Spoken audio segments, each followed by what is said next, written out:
Hello everybody and welcome back to the channel once again on the Limiter. And today I feel I'm going to do a buyer's guide with EP3s. So as you can see, we've got a totally stock Cosmic Grey and a modified Nighthawk Black. Both of these cars this morning are brought to us by CP Performance. He owns both of these cars.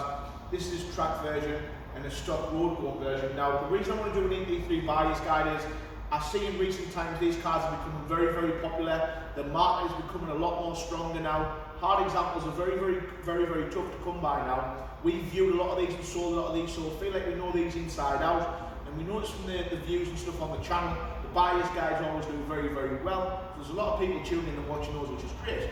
So yeah, on to today's buyer's guide.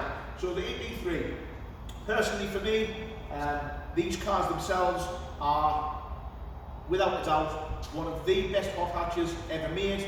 I think anybody who knows about cars and hot hatch market would agree with this. The K20 engine in these cars is absolutely phenomenal, ultra reliable. These engines here are so strong, it's unbelievable. You do go wrong from time to time, but as long as they're serviced correctly and looked after, they're pretty much bomb-proof. There isn't many engines available in the modern day market that you can literally strap superchargers and turbos to, and these cars will run and hold boost. I've seen them anywhere up to 350, 400 horsepower, and they still work and running fine doing multiple track days. So in terms of modern engineering, I feel that the K20 engine is one of the best engines ever made, and one of the main selling points of these particular Hondas that we're looking at today. So the Cosmic Grey one, which is one of the more popular colours, this one's a stock one, so we'll start with this car. What should the buyer be looking for when you go to view an EP3 today's market? Now, the buyer's guides that I've looked at on YouTube, done a little bit of research and looked into some buyer's guides in general, and I find that these buyer's guides are kind of old and outdated now. In the last 5 years, the faces of these cars have changed a lot, not just the values, but in terms of condition, which is absolutely paramount when you're buying one of these cars, that you know what you're looking for, because although they are a great car, they do now have a lot of pitfalls, they do have a lot of problems to look out for, and basically it's to save you buying a turd. I'm a petrolhead like you guys. If it helps somebody buy a great car, then we've done a decent service. Now, things to look out for when you're buying these cars. And first thing, I'll start off with a simple thing, the headlights. Obviously these cars are old cars now, the headlights do get a little bit tarnished with sunlight.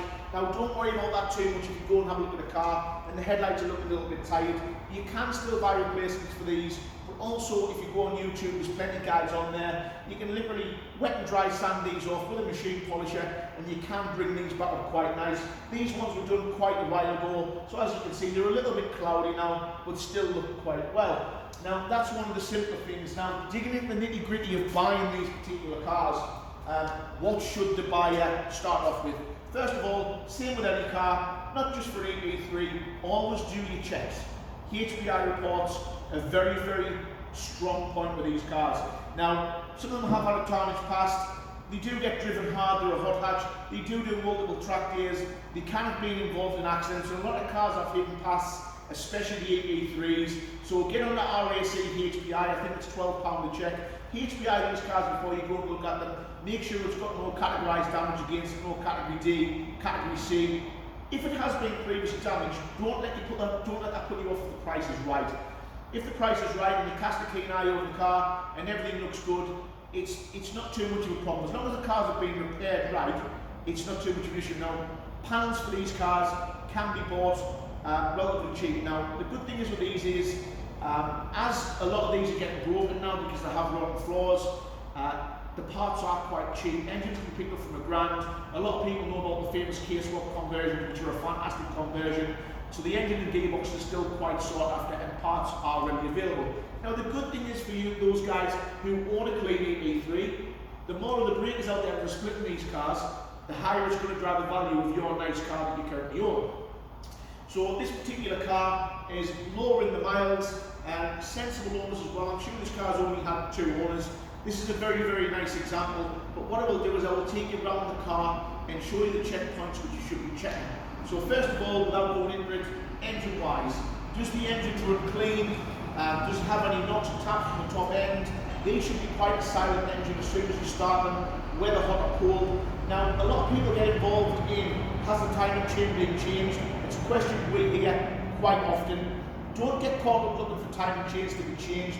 If you look at these cars, pay a lot of attention to service history. Now these engines, as previously stated, are pretty much bomb-proof. So if this car has a full service history and it has the right oil levels in there, this engine should outlast the rest of the car. They are that strong. But what happens with these is, what the particular Hondas, when they get driven hard, they do tend to use a little bit of oil. Now, in saying that, not everybody like us checks the oil. Check the oil at least once a week or once every couple of weeks to make sure that your oil level is at full. If it's not, and these cars run low on oil, the cars will struggle to go into VTEC. And what actually happens is these run timing chain. So the timing chain, if the oil is low, doesn't have the right kind of lubrication. The chain gets hot, the chain stretches, and that's when you end up with chain issues. So make sure these cars are being serviced right is paramount about getting a good example. Just make sure the history is there and it is present as well. The gearboxes exactly the same. Make sure the gearbox had a couple of services. Make sure everything feels good. When you're going to buy these cars, go out, make sure the cars are temperature, give these cars a hard time. That's what they're built for. And if there is any gearbox issues, when you're driving the cars hard, that's when you will find out just how good the gearbox actually is. If the gearbox is tired, these do suffer from synchro issues. So when you're trying to hit those gears high up the revs, they will notch and crunch. If that is the case, you will need a replacement gearbox, which trying to find one could be a needle in a haystack. Preferably, if it was me and the gearbox was broken but the rest of the car was good, I'd be pushing for money enough to get a gearbox rebuild. But generally quite strong. The clutches, the biting point of the clutch works the opposite way to most cars. So if your biting point with this particular clutch in this car is towards the floor, the clutch is almost done.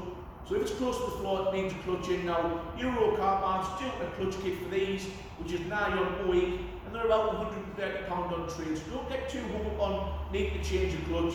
A garage in terms of labour might charge you £100, £150, plus you want £30, £140 for the clutch, so it isn't the end of the world. Now, moving on to the most important thing is chassis and body condition. The chassis of these cars is the big killer, and this is what can drive you into a lot of money, and most of the time they just aren't worth fixing. Now, the popular colours, Milano red, Cosmic grey, and Nighthawk black are great, but they do all have a familiar colour on the underside, which is ginger. These cars get very, very rusty, and the chassis are untreated from the factory. Now, what I personally would be looking for is the MOT history, see if it has any signs of corrosion or welding. If the welding has been done and the price is reflected in that, inspect it. I would always want to buy one of these cars on a ramp. You want to be right under it. The pitfalls with them is in the boot. The light seals actually leak. They put water in the wheel well. People don't know this, and they rot from the inside out all the way through. I've seen lots of old boot floors with these. Now, a bad thing for these as well is the floor might look quite nice, but the factory undersealer on the floor of these cars actually sometimes holds the cars together. When you pick the undersealer away, I've known quite often the floor starts to come away with the undersealer as well. So we'll bring you around to the car, and we'll show you down here. This is an area that you need to be checking all the time as well. Your arches, get right into the arches, get on the undersides. These are very, very good. So this is a perfect example of what you should be looking for. If we've got bubbles towards the back, bubbles appearing here on the bottom, it normally follows suit. If it starts to rust there, there's a good chance that these rust underneath. Now, with the facelift versions, you'll always know the facelift by the front end, the headlights. They're a lot more newer and they look a little bit nicer. The facelift versions, which is a big negative for me, Honda, for some stupid and very strange reason, decided to put a carpet under the arch. Now that was a bad design fault of Honda. So the actual carpets hold a lot of moisture, and they're constantly wet. When you go to view these cars that have been washed, you can feel the carpets are damp. Now we have had a lot where the arches are still in place, and when you pull them out, they are rotting behind the arches. So make sure you make a point of seeing behind those. If a Honda enthusiast owns this car, the first thing that I would do with a car like this is take the arch out, get rid of the carpet, and underseal it all so that it's right. Check the lines of the sills. They like to rot up where the fuel tank is, which is just under here, right across top of the floor where the brake lines go. They rot in there as well. Basically, that is the biggest flaw with these cars. Make sure that you were checking for rot and the MOT history again. I know I've already touched on that. Check the MOT history because it's very, very important. In terms of brakes, sticky calipers can be quite common as well. So check your calipers, make sure the brake balance is right, make sure the discs have worn correctly. Again, calipers aren't the end of the world. These particular calipers I think they're about 65 quid to replace a caliper, so just double check that and make sure that's right. Now, this might be me being a little bit fussy, but if somebody is going with you to view one of these cars, get somebody to sit behind you. Now, these cars can be oil burners. If they've had a hard time, they will start to burn oil at the back that can be very, very smoky. So if you're out to test drive and you've got a friend with you, get somebody to follow you, give the car a hard time, and make sure you don't get that smell of burning oil out the back. If it is, you'll find that the rings are worn, it will start pissing its oil out, and that's when you do start to have issues. So looking at what these cars could look like when they're modified, this is the track spec example that CP has provided for us today. Now, modifications on these cars can be picked up relatively cheap. Again, the second-hand market for parts are very, very strong. K100 ECU is what most people look for. That allows you to map these cars. You can't map the standard ECU, so you've got to put an aftermarket ECU in there. On track, the cars are very, very lively. They're still competitive even in today's market. Modifications on this car to give you an idea what you could be looking at. This one has the Recaro pole positions in there as well, which we'll show you. Very, very nice seat. They just sit on a set of rails, quite easy to install as well. The floor bolts come out very, very easily, and as you can see, this car is very, very nice put inside. It's got the personal steering wheel fitted on there, Struff harnesses as well. Now this one's stripped out the back, which will give me a good opportunity to show you the boot floor that I mentioned. As you can see, this one is quite good in the back, and I'll touch back on that in a second. This one is lowered. We've got adjustable top mounts, we've got adjustable coilovers, we've got the obviously front lip. This front lip itself is called an upper click, and this comes from a company called Tagiwa. Very, very nice add-on. And this car, I've been on track with this car. It's quite a competitive car. I would say, in terms of what you should be paying at the moment, for example, a cosmic grey like that one over there that we've just been touched on, that one there should see you anywhere from, on the cheap side, £3,500, on the expensive side, £4,500. That's the kind of market that you're looking at the moment for these cars. Now the good thing is as well, is if you were a bit of a purist and this car isn't your kind of thing, personally me, I like them slightly modified, this is more my kind of thing. If you're a purist though, and you're looking for a weekend car that's going to retain its value, something like the Cosmic Grey one would be what you would be looking for. In terms of value at the moment, these are hopping up all the time. Like I said, good examples are getting very, very hard to find. Other little niggly faults at the top of your head that you also should be looking for. The steering racks can become quite stiff with sliders, which mean the wheel won't centre. If that needs attention, you'll notice when you drive it, the wheel won't want to centre itself. It'll be quite stiff, quite squeaky, so check that. Get under the bonnet, rock the engine, make sure that the engine mounts aren't worn. Again, uprated engine mounts are available, and you can buy cheap engine mount inserts which stiffen them up again, which makes a nice little difference as well.